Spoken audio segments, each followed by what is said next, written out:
Hello everyone. आज की इस वीडियो में जो है हम लोग फिजिक्स की जो है आगे का टॉपिक देखेंगे। जैसा कि पिछले वीडियो में हमने देखा था कि चार्ज क्या होता है, उसका थोड़ा सा हिस्ट्री देखा था हमने, क्या क्या उसकी जो है किस तरीके से उसका नोमेनक्लेचर हुआ, क्यों हुआ, ठीक है, ये सब जो देखे थे। आज जो है हम लोग उसी में से आगे बढ़ते हैं और देखते हैं कि प्रॉपर्टीज ऑफ इलेक्ट्रिक चार्ज। ठीक है, सो प्रॉपर्टीज ऑफ इलेक्ट्रिक चार्ज में सबसे पहला पॉइंट है कंजर्वेशन ऑफ चार्ज। ठीक है, तो जैसे कि यहाँ पर लिखा हुआ है कि net charge present in an isolated system remain always constant. ठीक है, तो डेफिनेशन को समझेंगे उससे पहले हम लोग यहाँ पर देखते हैं कि जहां पर ये डेफिनेशन जो लिखा हुआ है उसमें एक वर्ड आया है आइसोलेटेड सिस्टम।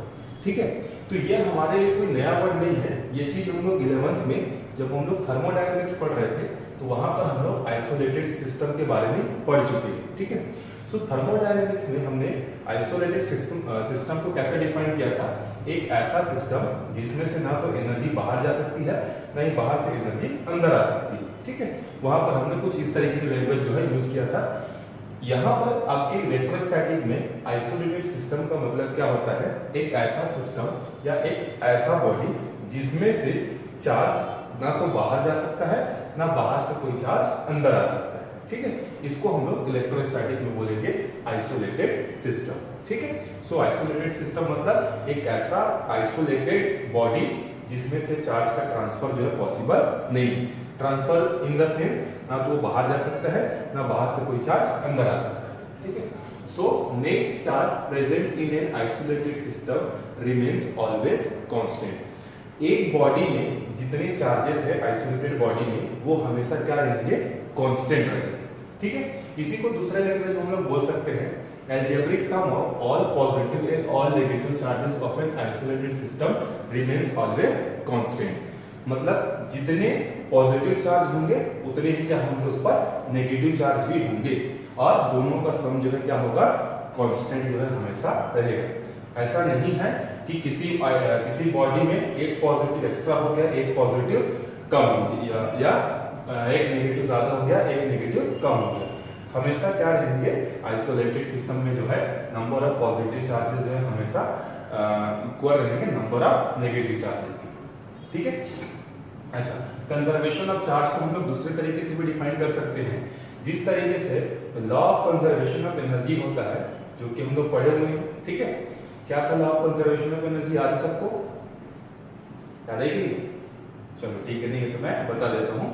हमने पढ़ा हुआ छोटे क्लासेस में कि charge can not be created और neither be created nor be destroyed. Sorry, energy neither be created nor be destroyed, it can be only transferred. Same उसी तरीके से जब हम लोग इसको डिफाइन करेंगे कंजर्वेशन ऑफ चार्जेस तो इसका मीनिंग क्या होगा कि charge neither be created nor be destroyed. ठीक है, इसका मीनिंग ये है कि ना तो हम लोग एक चार्ज बना सकते हैं ना ही हम लोग एक चार्ज को ब्रेक कर सकते हैं। ठीक है, सिंपली हम लोग चार्जेस को क्या कर सकते हैं, ट्रांसफर जो है कर सकते हैं। ठीक है, तो ये हो गया हमारा कंजर्वेशन ऑफ चार्ज। ठीक है, अच्छा, और फर्स्ट क्लास में हमने पढ़ा हुआ था कि अगर चार्ज का ट्रांसफर होना है तो पार्टिकल की जरूरत पड़ती है, बिना पार्टिकल के जो है चार्ज का ट्रांसफर पॉसिबल नहीं।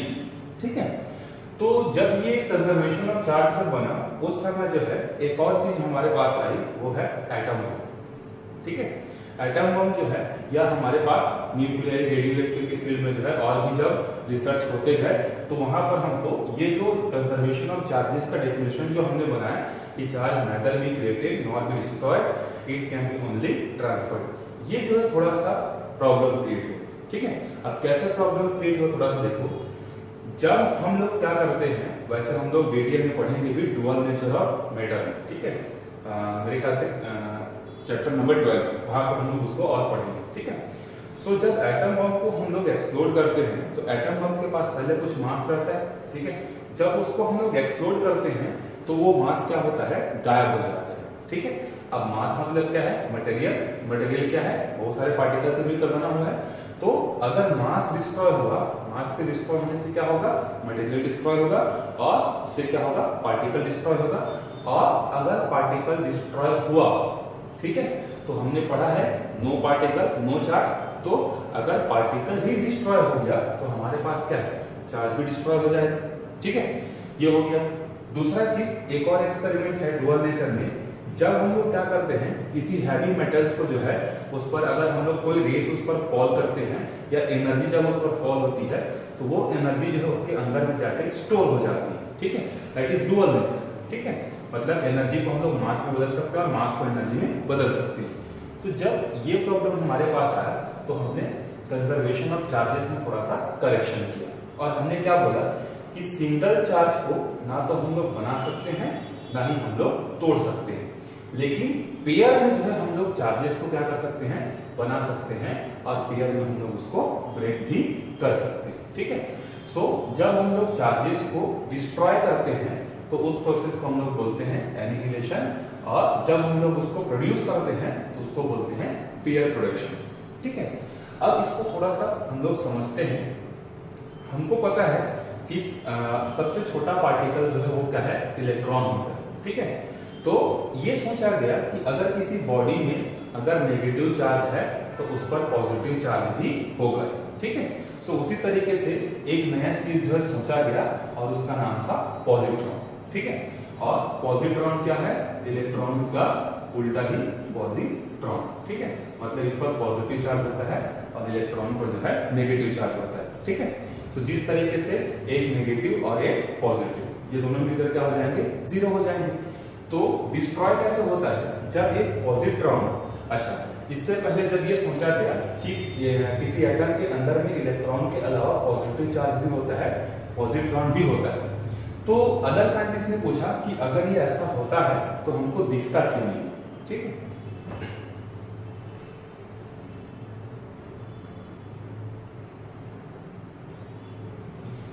तो बोला गया कि क्यों दिखता नहीं है, तो बोला गया कि हो सकता है ये एटम के न्यूक्लियस के अंदर हो, दैट्स व्हाई हमको नहीं दिखता है। ठीक है, तो यहां तक जो उसका नोमेनक्लेचर हो गया और बोल दिया गया उस समय की, लेकिन ये हमको हो सकता है एटम के अंदर होगा, इसलिए हमको नहीं दिखता है। तो जब एक पॉजिटिव चार्ज और एक नेगेटिव चार्ज जब बहुत तेजी से आते हैं, स्ट्राइक होते हैं, दोनों कंबाइन होते हैं, तो दोनों क्या हो जाते हैं, गायब हो जाते हैं दोनों पार्टिकल, और उसके वजह हमको यहाँ पर क्या मिलती है, गामा रेज मिलती है।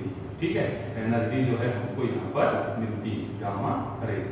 ठीक है, तो यहाँ पर हमने क्या किया, एक पॉजिटिव और एक नेगेटिव चार्ज को हमने क्या कर दिया, डिस्ट्रॉय कर दिया। ठीक है, लेकिन अभी भी हमारा रूल सही है, कंजर्वेशन रूल सही है। आइसोलेटेड सिस्टम मतलब नंबर ऑफ पॉजिटिव चार्ज और number of negative charge same होने चाहिए।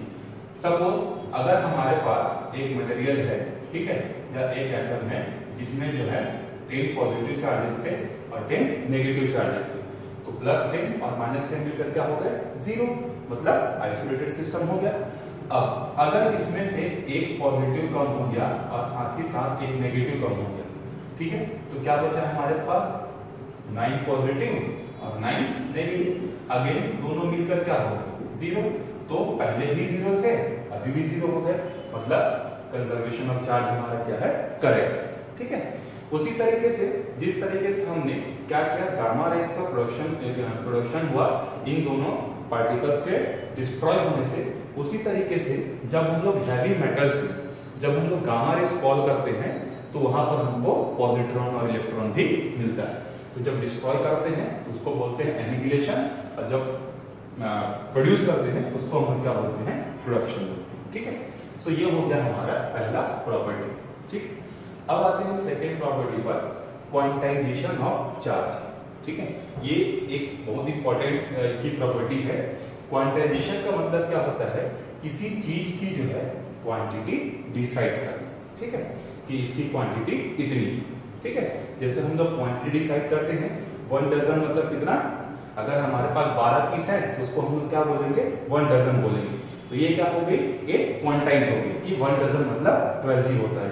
ठीक है, तो उसी तरीके से क्वांटाइजेशन का मीनिंग ऑफ चार्जेस है, चार्जेस की क्वांटिटी डिसाइड करना। ठीक है, तो जैसे यहाँ पर लिखा हुआ है, the magnitude of all the free charge is always integral multiple of elementary charge. ठीक है, थोड़ा सा लेट में स्टफ लग रहा है, मैं आपको इजी करता हूँ। ठीक है, सो जैसा कि हमने पढ़ा है कि चार्ज के ट्रांसफर होने के लिए मटेरियल का या पार्टिकल का ट्रांसफर होना क्या है, बहुत ज्यादा जरूरी है।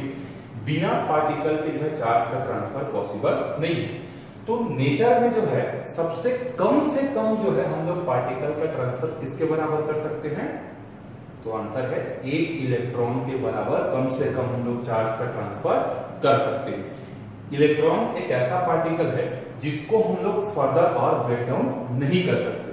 सो कम से कम हम लोग कितना पार्टिकल या कितना चार्ज ट्रांसफर कर सकते हैं, सो आंसर है 1 इलेक्ट्रॉन के बराबर हम लोग चार्ज जो है ट्रांसफर कर सकते हैं।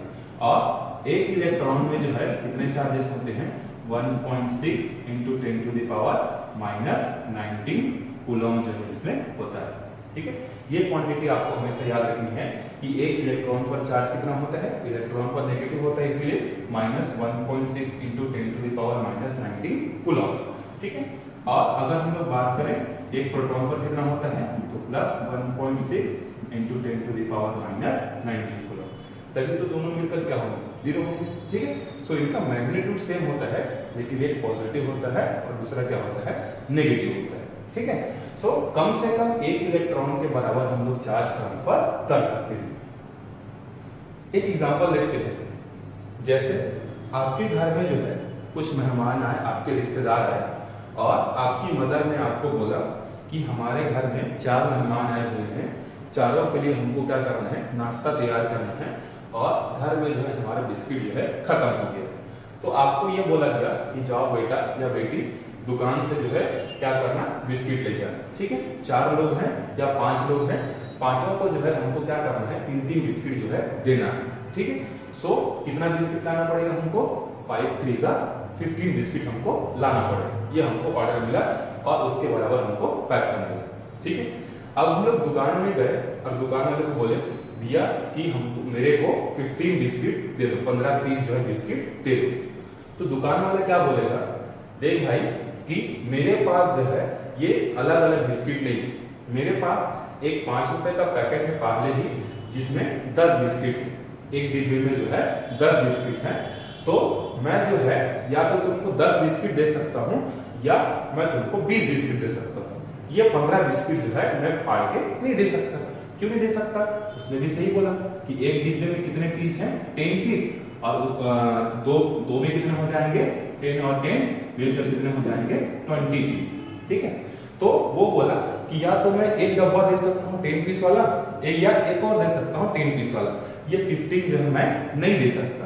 ठीक है, सेम उसी को रिलेट करते हैं हम लोग यहाँ पर चार्ज से। ठीक है, जिस तरीके से ये जो है बीच वाली वैल्यू 12 बिस्किट, 13 बिस्किट, 14 बिस्किट नहीं दे सकता, क्योंकि पैकेट को फाड़ना पड़ेगा और वो क्या हो जाएगा, बेकार हो जाएगा। ठीक है, तो इसीलिए फुल पैकेट जो है दे सकता है, या तो 1 दे सकता है, या 2 दे सकता है, या 3 दे सकता है, बीच वाली जो है नहीं दे सकता। उसी तरीके से जब हम लोग चार्ज का ट्रांसफर करते हैं तो हम लोग किसी बॉडी को जो है इसके मल्टीपल्स के फॉर्म में हमेशा चार्ज दे सकते हैं, बीच वाले चार्ज है हम लोग नहीं दे सकते। जैसे अगर आपको किसी ने बोला कि एक बॉडी को जो है 1.982 × 10⁻⁻19 कूलम चार्ज दो, तो ये जो है पॉसिबल नहीं है। ठीक है, या तो हम लोग किसी बॉडी को जो है कितना चार्ज दे सकते हैं, 1.6 × 10⁻⁻19 ये दे सकते हैं, या इसका डबल। ठीक है, 3.2 × 10⁻⁻19 या 4.8 × 10⁻⁻19 और 6.4 × 10⁻⁻19। मतलब इसके मल्टीपल्स के फॉर्म में जो है हम लोग चार्जेस जो है दे सकते हैं। ऐसी कोई बीच वाली वैल्यू जो है हम लोग नहीं दे सकते। जैसे मास को हम लोग जितना चाहे उतना दे सकते हैं। ठीक है, जैसे अगर हमको 1.225 ग्राम या 1 kg कर लेते हैं, इतना अगर हमको कोई क्वांटिटी चाहिए तो हम लोग ले सकते हैं, लेकिन हम लोग चार्ज जो है इतनी क्वांटिटी नहीं दे सकते। हम लोग हमेशा एक इलेक्ट्रॉन के मल्टीपल्स के फॉर्म में ही चार्जेस जो है दे सकते हैं। ये चीज समझ में आई? जैसे बिस्किट था, बीच वाली भी दे सकते हैं, ठीक, हम लोग पूरा पैकेट दे सकते हैं। तो ये भी समझ लो कि हम लोग हमेशा इलेक्ट्रॉन के मल्टीपल्स के फॉर्म में देते हैं, या यहाँ पर आपको एनसीईआरटी बुक में मिलेगा, कई बुक में मिलेगा इंटीग्रल मल्टीपल। ठीक है। तो इंटीग्रल मल्टीपल का मतलब क्या होता है कि इलेक्ट्रॉन को हम लोग और फर्दर नहीं तोड़ सकते, तो हम लोग इसके मल्टीपल्स के फॉर्म में दे सकते हैं, 2 times, 3 times, 4 times, 5 times, 10 times, 1000 times, million times. इस तरीके से हम लोग जो है चार्जेस दे सकते हैं, ठीक है। तो ये हो गया हमारा क्वांटाइजेशन ऑफ चार्ज, करेक्ट, ठीक है। वापिस एक बार एक्सप्लेन कर देता हूं। क्वांटाइजेशन ऑफ चार्ज का मतलब होता है क्वांटिटी डिसाइड करना, ठीक है। मतलब एक पर्टिकुलर पैकेट्स के फॉर्म में ही क्या करना, एनर्जी देना। बीच वाली पैकेट को फाड़ कर एनर्जी नहीं दे सकते। मतलब एनर्जी का मतलब यहाँ पर किससे है, चार्ज से, ठीक है। तो फुल चार्ज एक इलेक्ट्रॉन के मल्टीपल्स के फॉर्म में दे सकते हैं। तो यहाँ पर capital Q quantity of charge है, एन क्या है, नंबर ऑफ इलेक्ट्रॉन्स, ठीक है, और ई क्या है, हमारे पास एक इलेक्ट्रॉन पर कितना चार्ज होता है, ठीक है, जैसा हमको ये पता है, ठीक है। अब तीसरी प्रॉपर्टी पे आते हैं जिसका नाम है एडिटिविटी ऑफ चार्ज, ठीक है। एडिटिविटी ऑफ चार्ज का मतलब क्या होता है, देखो, total electric charge on an object is equal to algebraic sum of all the electric charges distributed on different parts of the body, ठीक है। मतलब इसका सिंपल सा मीनिंग है कि जैसे एक बॉडी में जितने भी चार्जेस हैं, चाहे वो पॉजिटिव हो चाहे नेगेटिव डिस्ट्रीब्यूटेड है, तो अगर नेट चार्ज अगर हमको निकालना है तो सिंपली हम लोग उनका एल्जेब्रिक सम करके जो है निकाल सकते हैं। या अगर हम लोग बोले कि total electric charge is equal to क्या होगा, number of positive charge plus number of negative charge. इसका मतलब जो है ये होता है, मतलब हम लोग चार्जेस को अलजेब्रा के रूल से ऐड कर सकते हैं, ठीक है। जैसे मैंने बोल दिया, मान लो कि ये एक बॉडी है, इस पर जो है 15 पॉजिटिव चार्ज है और 10 या 9 जो है नेगेटिव चार्ज है। अब अगर मैं आपसे पूछूं कि what is the net charge और टोटल चार्ज, तो हम लोग जैसे अलजेब्रा में नंबर्स को ऐड करते हैं उसी तरीके से सिंपली अलजेब्रा के रूल से दोनों को ऐड करेंगे। तो दोनों को जब ऐड करेंगे तो हमारे पास कितना आएगा, 6 आएगा, ठीक है, 6 आएगा। लेकिन ये गलत है, ठीक है। क्यों गलत है? जैसे हम लोग मैथमेटिक्स में 6 लिखते हैं तो इसका मतलब हमको पता है कि प्लस छुपा हुआ है, लेकिन जब हम लोग फिजिक्स में लिखेंगे तो यहाँ पर हमको प्लस या माइनस को इंडिकेट करना ही पड़ेगा क्योंकि चार्जेस है, ठीक है। सो अब हमारा राइट आंसर क्या है, +6, ठीक है। सो +6 जो है हमारे पास नेट चार्ज, ठीक है। या जैसे अगर एग्जांपल देखते हैं, किसी बॉडी पर जो है अगर Q1, Q2, Q3, Q4 इस तरीके से 10 चार्जेस हैं, तो अगर नेट चार्ज या टोटल चार्ज पूछेगा तो टोटल चार्ज के लिए हम लोग क्या करेंगे, Q1 + Q2 + Q3 + Q4 + Q5 Q6 Q7 इस तरीके से सबको ऐड करेंगे, ठीक है। अगर पॉजिटिव है तो प्लस करेगा, नेगेटिव है तो माइनस करेगा। जैसे +15 था तो प्लस की, माइनस है तो उसमें से माइनस की, ठीक है। अच्छा, एक और एग्जांपल देख लेते हैं। इसी तरीके से एक बॉडी में जो है या एक सिस्टम में जो है +6 इलेक्ट्रॉन है, या हमको वर्क मिला कि नेट चार्ज बताओ करके, ठीक है। ये जो है हमको दिए हुए हैं कि ये चार्जेस हैं, इनका नेट चार्ज निकालो। तो जैसे अभी मैंने बोला, सबको हम लोग क्या करेंगे, अलजेब्रिक सम करेंगे,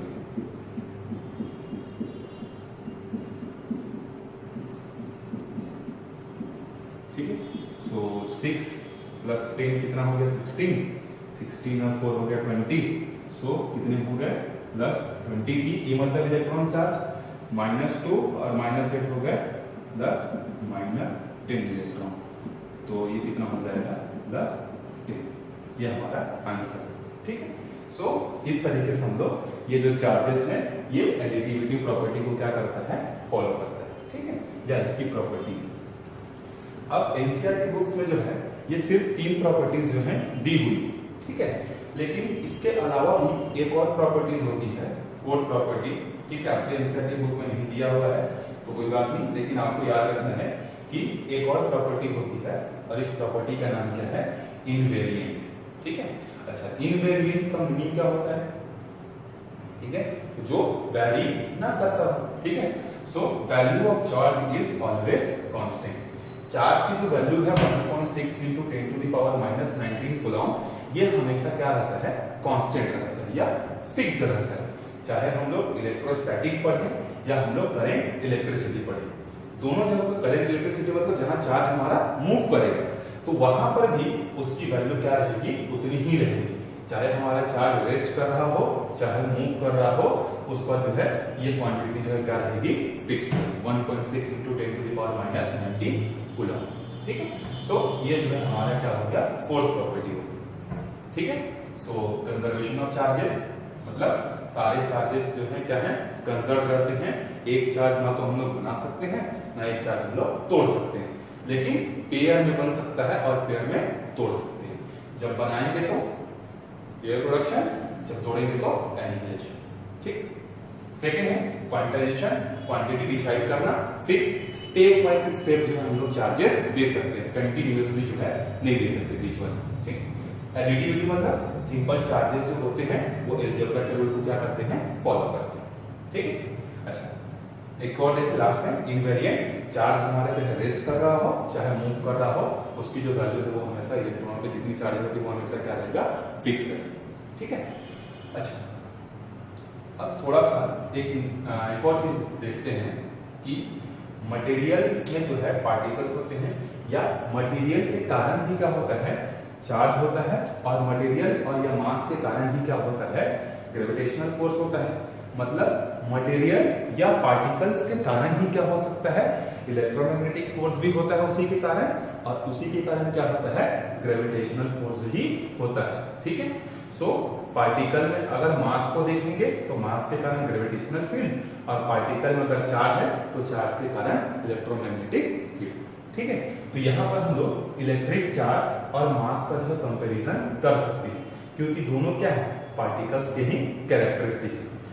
मास क्या है, उस पार्टिकल का कैरेक्टरिस्टिक है, और चार्ज क्या है, वो भी पार्टिकल का हमारे क्या है, कैरेक्टरिस्टिक होता है। ठीक है, सो दोनों एक ही हैं लेकिन अलग अलग, एक ग्रेविटी की जगह काम करता है मास में, और एक इलेक्ट्रिक फील्ड में काम, इलेक्ट्रोमैग्नेटिक फोर्स या इलेक्ट्रोस्टैटिक फोर्स। ठीक है, सो दोनों में अगर हम लोग डिफरेंस देखें चार्ज और मास में, सो सबसे पहले तो दोनों ही क्वांटिटी क्या है, स्केलर क्वांटिटी।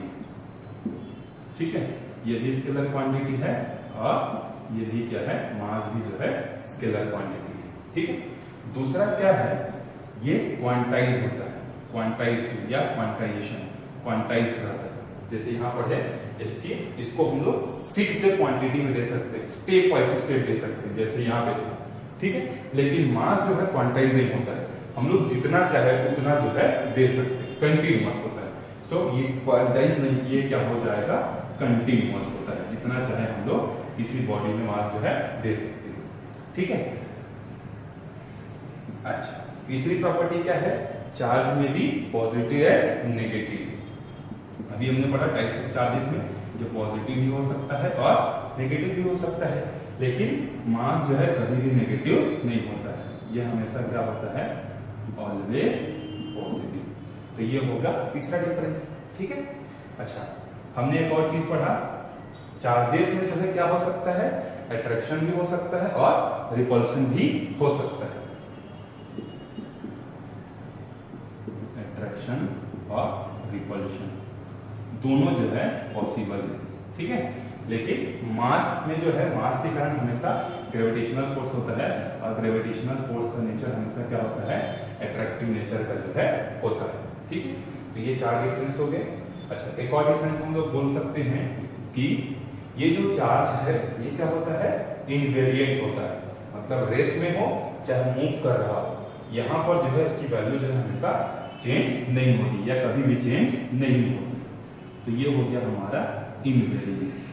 ठीक है, लेकिन आपको थोड़ा सा जान के अजीब लगेगा कि मास जो है वो वेरिएंट क्वांटिटी, मतलब अगर कोई ऑब्जेक्ट रखा हुआ है उस समय उसका मास कुछ और होगा, और जब वो मूव कर रहा होगा उस समय उसका मास भी चेंज हो सकता है, और उसको हम लोग कैलकुलेट करते हैं m = m0√1/v²/c²। ठीक है, यहाँ पर m0 क्या है, जब हमारा ऑब्जेक्ट रेस्ट कंडीशन पर है वो, और ये हमारे क्या है, मूविंग कंडीशन पर है वो, 1v कितना वेलोसिटी से वो मास या वो बॉडी मूव कर रहा है, और c स्पीड ऑफ लाइट। तो जब मूव करता है तो मास जो है कांस्टेंट नहीं रहता, ठीक है, वो वेरी कर सकता है, ठीक है। So these are the properties of charge and difference between charge and mass, ठीक है। अब इसके बाद हम लोग एक थोड़ा सा नया चीज देखते हैं, और चीज ये प्रॉपर्टीज होने के बाद फ्री चार्ज के बारे में, ठीक है, कि फ्री चार्ज क्या होता है और चार्जेस के बेसिस पर जो है कितने टाइप के मटेरियल जो है या कितने टाइप के मटेरियल जो उनका क्लासिफिकेशन हम लोग कर सकते हैं, ठीक है। सो फ्री चार्ज नाम से ही समझ में आता है कि ऐसा चार्ज जो कि मूव करने के लिए क्या है, फ्री है, जिसको कोई ड्यूटी जो है हमने प्रोवाइड नहीं की, ठीक है। तो हमको बेसिक जो है 11th में पढ़ाया गया था केमिस्ट्री में, या हम आप भी पढ़े होंगे कि किसी एटम का स्ट्रक्चर जो है किस तरीके से होता है, ठीक है। एटम के स्ट्रक्चर में जो है क्या होता है, न्यूक्लियस में क्या होता है, हमारे पास न्यूट्रॉन और क्या होता है, प्रोटॉन होता है, और इलेक्ट्रॉन जो है आउटर ऑर्बिट्स में अलग अलग डिफरेंट ऑर्बिट्स में क्या करते हैं, रिवॉल्व करते रहते हैं, ठीक है। सो ये मान लो ये एटम के स्ट्रक्चर है, ठीक है, इसके अंदर में जो है 2 पॉजिटिव जो है यहाँ पर है, या 3 पॉजिटिव जो है न्यूक्लियस में, ठीक है। न्यूक्लियस इतना बड़ा नहीं होता है, आपको जो समझाने के लिए बता रहा हूँ, ठीक है। और इलेक्ट्रॉन इसके चारों तरफ क्या करते हैं, रिवॉल्व करते हैं, ठीक है। सो अगर 3 पॉजिटिव हैं तो भाई 3 नेगेटिव भी होंगे, तभी तो ये क्या होगा, इलेक्ट्रिकली न्यूट्रल, मतलब number of positive charge is equal to number of negative charge, ठीक है। सो ये हो गया। अच्छा, यहाँ पर इस ऑर्बिट्स में ये इलेक्ट्रॉन डिफरेंट वेलोसिटी से क्या करते हैं, मूव करते हैं, ठीक है। अच्छा, अब जब कोई चीज मूव कर रहा है मतलब उसके पास क्या है, वेलोसिटी भी है, और हमको पता है कि इलेक्ट्रॉन के पास क्या होता है, मास भी होता है। मास कितना होता है, 9.1 into 10⁻⁻31 kg। अब कोई बॉडी या ऑब्जेक्ट जिसके पास मास है और वेलोसिटी है, उसके पास एक और चीज क्या होगी, काइनेटिक एनर्जी, ठीक है, 12mv², इतनी जो है उसके पास काइनेटिक एनर्जी होगी, ठीक है। अच्छा, अब जब कोई एटम या एटम का जो कोर टेम्परेचर है, ठीक है, कोर टेम्परेचर कितना होता है, -273 केल्विन के आसपास जो है होता है। तो जब हम लोग क्या करते हैं, किसी एटम को कोर टेम्परेचर से हटाकर उसके हम लोग अगर रूम टेम्परेचर पर लेके आते हैं, ठीक है, तो जब रूम टेम्परेचर पर लेके आते हैं तो रूम टेम्परेचर हमारा कितना होता है, लगभग 27-28 डिग्री, मतलब नियर अबाउट 300 केल्विन, ठीक है। सो रूम टेम्परेचर जो है 300 केल्विन, और ये किसी एटम के लिए क्या होता है, बहुत ज्यादा हाई टेम्परेचर होता है, ठीक है। 300 केल्विन जो है बहुत ज्यादा हाई टेम्परेचर होता है। तो जब एटम को हम लोग रूम टेम्परेचर पर लेके आते हैं तो उसको हीट एनर्जी मिलती है, ठीक है। हीट एनर्जी जब मिलती है तो हीट एनर्जी के कारण क्या होता है, उसका काइनेटिक एनर्जी क्या होता है, बढ़ जाता है, ठीक है। जैसे हमारे सोलर सिस्टम में सन के अराउंड सारे क्या करते हैं, प्लैनेट जो रिवॉल्व करते हैं, वो एक ही ऑर्बिट पर क्यों रिवॉल्व करते हैं, क्योंकि सन उन पर ग्रेविटेशनल फोर्स लगा रहा है, उसको खींच के रखा हुआ है। अगर किसी प्लैनेट को उसके ग्रेविटेशनल फोर्स से ज्यादा एनर्जी मिलेगी तो वो अपने ऑर्बिट को, अपने पाथ को छोड़कर वो चले जाएगा। उसी तरीके से ये जो इलेक्ट्रॉन है, अगर इनको एनर्जी मिली, ठीक है, तो ये इलेक्ट्रॉन को एक्स्ट्रा एनर्जी मिलेगी तो ये इसके बंधन से क्या होंगे, मुक्त हो जाएंगे, ठीक है। ये अभी क्या है, यहाँ पर बंधे हुए हैं, लेकिन जब एक्स्ट्रा एनर्जी मिलेगी तो ये भी अपने जगह को छोड़ के बाहर चले जाए, ठीक है। सो जब एनर्जी मिली रूम टेम्परेचर पर आने पर तो ये चार्ज या इलेक्ट्रॉन क्या हो गया, बाहर आ गया, ठीक है। और इसी को हम लोग बोलते हैं फ्री चार्ज, ठीक है, फ्री चार्ज। अब उसकी कोई ड्यूटी नहीं, पहले ड्यूटी क्या थी कि इसको इसमें घूमना, अब वो फ्री हो गया, ठीक है। So it is called free charge, ठीक।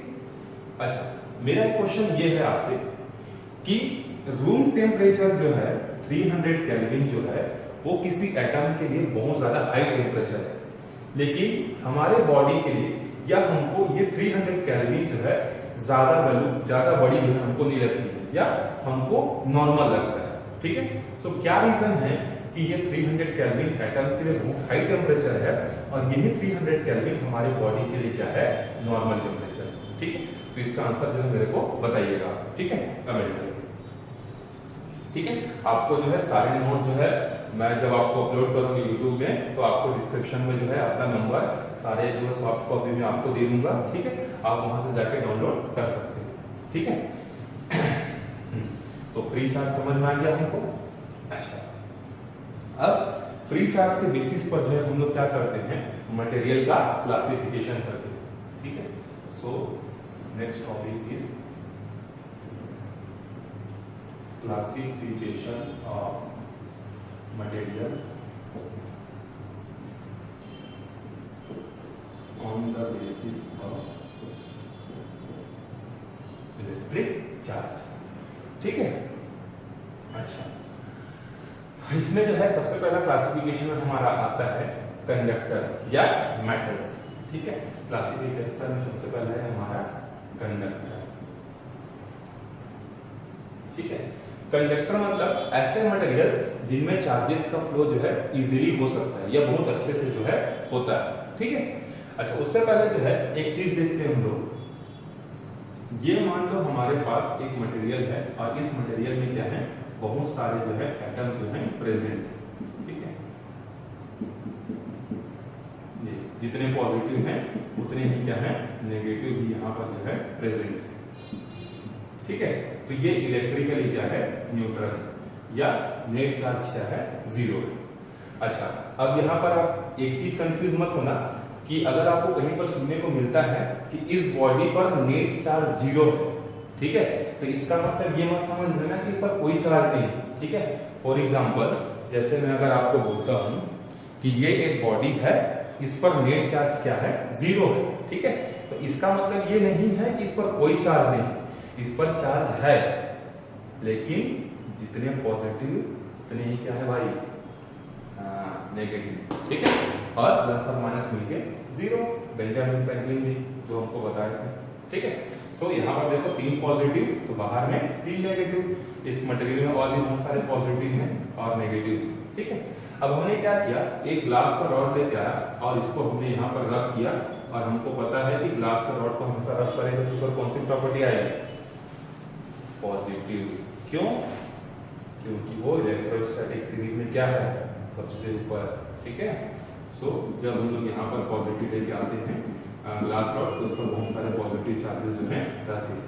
इधर हम लोग प्लास्टिक का रॉड लेके आते हैं और प्लास्टिक में क्या होता है, बहुत सारे जो है नेगेटिव चार्ज होते हैं।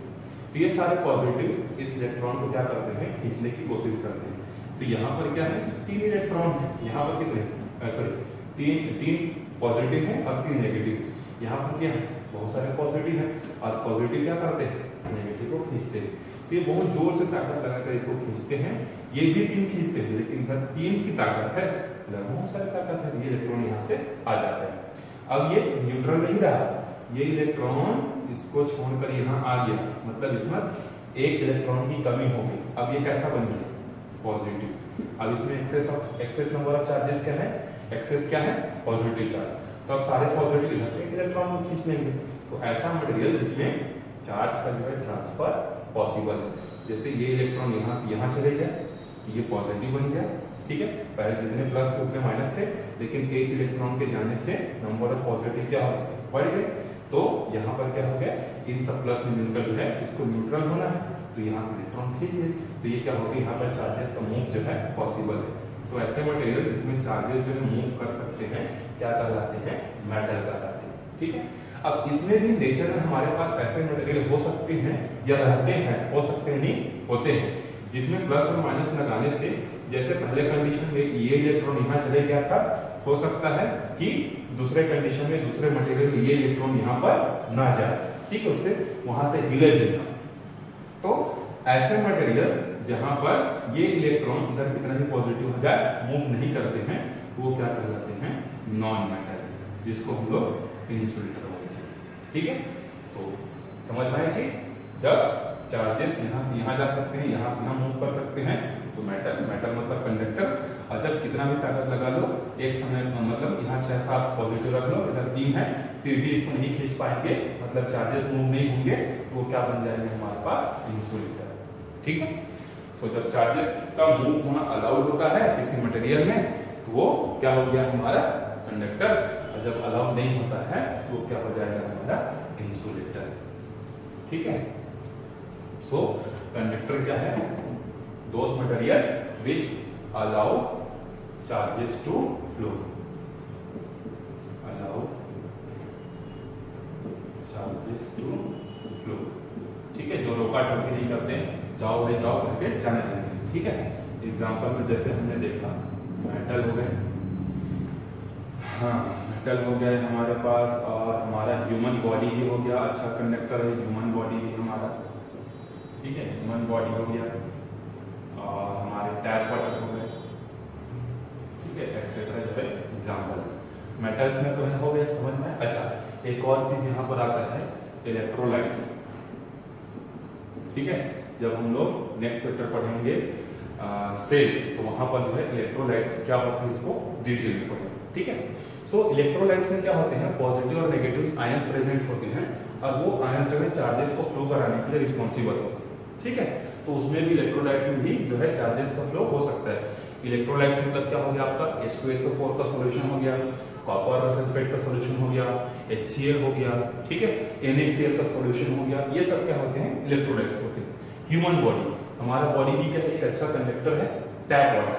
ठीक है, एक चीज याद रखना, फ्रेश वाटर जो है वो कंडक्टर नहीं होता है, लेकिन टैप वाटर कंडक्टर होता है, क्योंकि टैप वाटर में क्या होते हैं बहुत सारे सॉल्ट्स प्रेजेंट होते हैं, सोडियम के, मैग्नीशियम के जो है, या एनायन केटायन होते हैं, जिसके वजह से जो है उसमें चार्जेस का फ्लो होना अलाउड होता है। ठीक है, सेकंड देखते हैं हम लोग इंसुलेटर। ठीक है, सिंपल सा अलाउ और ये does not allow, doesn't allow charges to flow. Example wood, plastic, fresh water.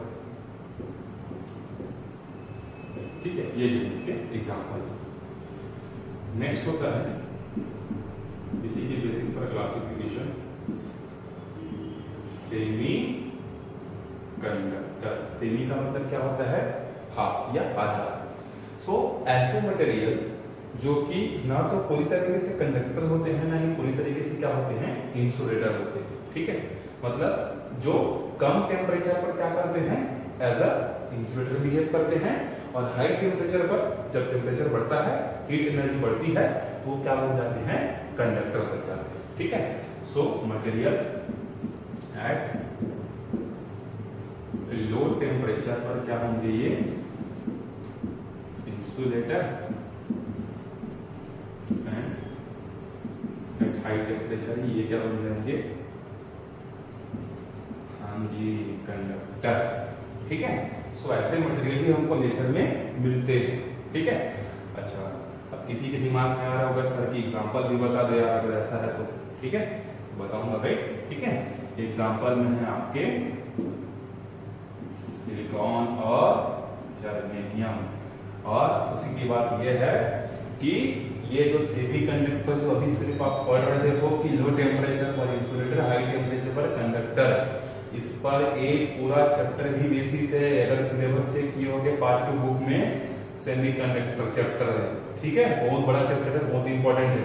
तो वहां पर हम लोग सिर्फ सिलिकॉन और जर्मेनियम की ही बात करेंगे, तो इस टाइप के मटेरियल को हम लोग स्पेशली वहां पढ़ेंगे। ठीक है, तो जब वहां मैं पढ़ाऊंगा तो आपसे पूछूंगा भाई सबसे पहला क्वेश्चन व्हाट इज सेमीकंडक्टर, तो फिर वहां मुंह बंद नहीं होना चाहिए, वहां आंसर मेरे को मिलना चाहिए।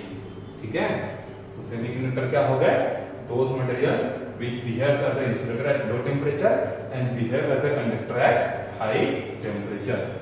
अच्छा, अब किसी के दिमाग में ये थोड़ी आ रहा है कि हाई टेम्परेचर पर क्यों होता है, तो जैसे मैंने बता दिया कि जब हाई टेम्परेचर पर होता है उसको हीट एनर्जी मिलती है, और हीट एनर्जी के कारण, ठीक, एक और देख लेते हैं। अच्छा, यहाँ पर जो है एक चीज छूट गया, इंसुलेटर के बाद जो है हमको एक नया चीज पढ़ना है, एक बहुत इंपॉर्टेंट, डाई इलेक्ट्रिक स्ट्रेंथ। वापिस से बोल रहा हूं, आपको नोट्स की टेंशन लेने की जरूरत नहीं है। पूरे न्यूमेरिकल्स, पूरे थ्योरी जो भी होंगे विद डायग्राम प्रॉपर नोट्स आपको मिल जाए, ठीक है।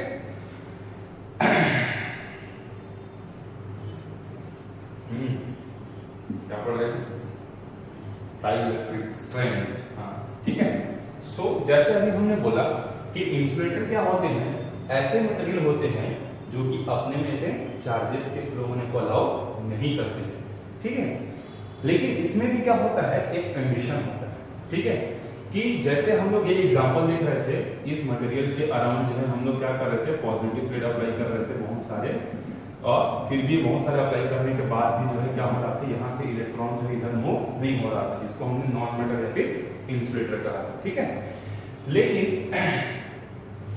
क्या होता है कि अगर हम लोग इस प्लेट पर, इस ग्लास प्लेट पर नंबर ऑफ पॉजिटिव चार्जेस को और भी बहुत ज्यादा बढ़ा दें, बहुत हाई कर दें, तो यहां से इलेक्ट्रॉन क्या होते हैं, इसका साथ छोड़कर इधर आ जाते हैं, ठीक है। सो वो मैक्सिमम इलेक्ट्रिक फील्ड जिसको अप्लाई करने से कोई इंसुलेटर क्या बन जाता है, कंडक्टर बन जाता है। अब बोलोगे सर ये इलेक्ट्रिक फील्ड कहां से आ गया, तो मेरे भाई इसके बाद हम लोग पढ़ेंगे इलेक्ट्रिक फील्ड क्या होता है। जब चार्जेस रेस्ट करते रहता है ना, तो वो अपने अराउंड एक फील्ड क्रिएट करता है, ठीक है। सो डोंट टेक टेंशन, ठीक है, आई एम हियर।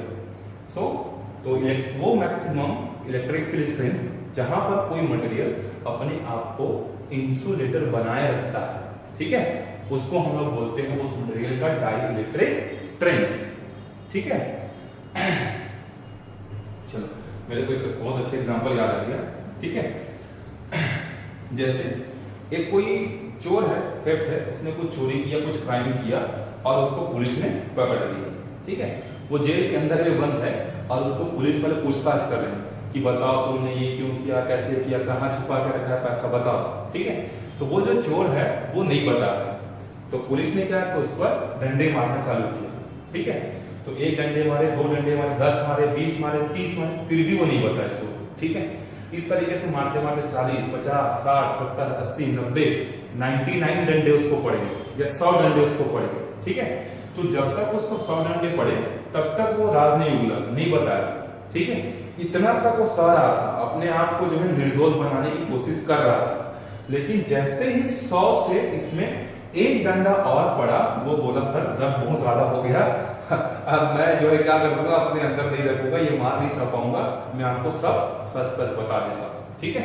सो जैसे ही उसको 101वां डंडा पड़ा, वो अपने आप को क्या किया, अपने जो बियर करने की जो प्रॉपर्टी थी या जितने डंडे सहने की प्रॉपर्टी थी, या वो अपने आप को निर्दोष बता रहा था, लेकिन जैसे ही एक डंडा एक्स्ट्रा पड़ा, अब निर्दोष से वो क्या हो गया, उसने अपनी सजा कबूल कर ली कि मैंने ये किया, ठीक है। तो ये 100 क्या बता रहा है, ये वो मैक्सिमम चीज है या मैक्सिमम नंबर ऑफ डंडे उसको पड़े जहां तक वो सच नहीं बता रहा था, या 100 डंडे उसका शरीर जो है उसको बियर कर सकता था। तो हम लोग क्या बोलेंगे कि उस चोर का डाई इलेक्ट्रिक स्ट्रेंथ कितना है, 100, ठीक है, जहां तक वो अपने आप को सेम बना के रखा हुआ, ठीक है। उसी तरीके से इलेक्ट्रोस्टैटिक में क्या होता है, डाई इलेक्ट्रिक स्ट्रेंथ वो मैक्सिमम इलेक्ट्रिक फील्ड स्ट्रेंथ जहां तक कोई अपने आप को क्या करता है, इंसुलेटर बनाए रखता है। उसके बाद उससे अगर 0.1 भी इलेक्ट्रिक फील्ड अगर बढ़ गया तो वो क्या हो जाएगा, इंसुलेटर से कंडक्टर बन जाएगा, ठीक है। तो जितने भी इंसुलेटर आपको पता है, ठीक है, सबके सब एक पर्टिकुलर कंडीशन पर, एक पर्टिकुलर स्ट्रेंथ पर क्या बन जाते हैं, कंडक्टर बन जाते हैं, ठीक है। लेकिन उस कंडीशन को हमको लेके आना पड़ेगा, ठीक है। जैसे एयर, एयर को हम लोग क्या बोलते हैं कि air is a better insulator, ठीक है। लेकिन जब हम लोग एयर में क्या करते हैं, 3 × 10⁶ न्यूटन पर कूलम, न्यूटन पर coulomb is unit of electric field, ठीक है, इलेक्ट्रिक फील्ड स्ट्रेंथ, ठीक है। तो जब हम लोग एयर में इतना स्ट्रेंथ लगाते हैं तो एयर भी क्या है, पहले क्या था, इंसुलेटर, ठीक है। लेकिन इतना इलेक्ट्रिक फील्ड अप्लाई करने के बाद वो इंसुलेटर से क्या बन जाता है, कंडक्टर बन जाता है। ठीक है, इससे अगर 0.1 भी ज्यादा हुआ तो वो क्या बन जाएगा, कंडक्टर। तो 3 × 10⁶ न्यूटन पर कूलम क्या कहलाएगा, एयर का डाइलेक्ट्रिक स्ट्रेंथ। ठीक है, इस तरीके से हर एक मटेरियल का जो अपना अलग अलग क्या होता है, स्ट्रेंथ जो है होता है हर एक इंसुलेटर का। उस मैक्सिमम पॉइंट के बाद वो अपने आप को क्या बना लेते हैं, कंडक्टर। ठीक है, क्लियर हुआ सब चीज। ठीक, वापिस से देख लेते हैं, कंडक्टर विच अलाउज, ठीक, जो आसानी से अलाउ करते हैं चार्जेस को फ्लो होने को। इंसुलेटर जो कि अलाउ नहीं करते हैं अच्छे से। सेमीकंडक्टर जो कि लो टेम्परेचर पर अपने आप को इंसुलेटर बनाएंगे, हाई टेम्परेचर पर अपने आप को क्या बना लेंगे, कंडक्टर। ठीक, डाइलेक्ट्रिक स्ट्रेंथ, ठीक है, वो मैक्सिमम इलेक्ट्रिक स्ट्रेंथ जिस पॉइंट तक, या वो मैक्सिमम स्ट्रेंथ जहां तक कोई इंसुलेटर अपने आप को इंसुलेटर की तरह बिहेव करने में लगा रहता है या बिहेव करता है, लेकिन उससे थोड़ा सा भी ज्यादा हुआ तो क्या बन जाएगा, कंडक्टर। सो वो मैक्सिमम पॉइंट जहां तक वो इंसुलेटर रहता है, अपने कैरेक्टरिस्टिक्स पे इंसुलेटर बनाए रखता है, वो मैक्सिमम स्ट्रेंथ क्या कहलाता है, डाइलेक्ट्रिक स्ट्रेंथ कहलाता है। ठीक है, इसके बाद जो एक और चीज होता है सुपर कंडक्टर। ठीक है, जैसे कि वो इतना आगे हम लोग पढ़ेंगे भी सुपर कंडक्टर, जब हम लोग रेजिस्टेंस वगैरह पढ़ेंगे। सो सुपर कंडक्टर क्या होता है, मतलब ऐसे मटेरियल हमको नेचर में मिलते हैं जिनको एक पर्टिकुलर कंडीशन पर अगर हम प्रोवाइड कर दें तो वो क्या होते हैं, उनके अंदर का रेजिस्टेंस क्या हो जाता है, 0 हो जाता है।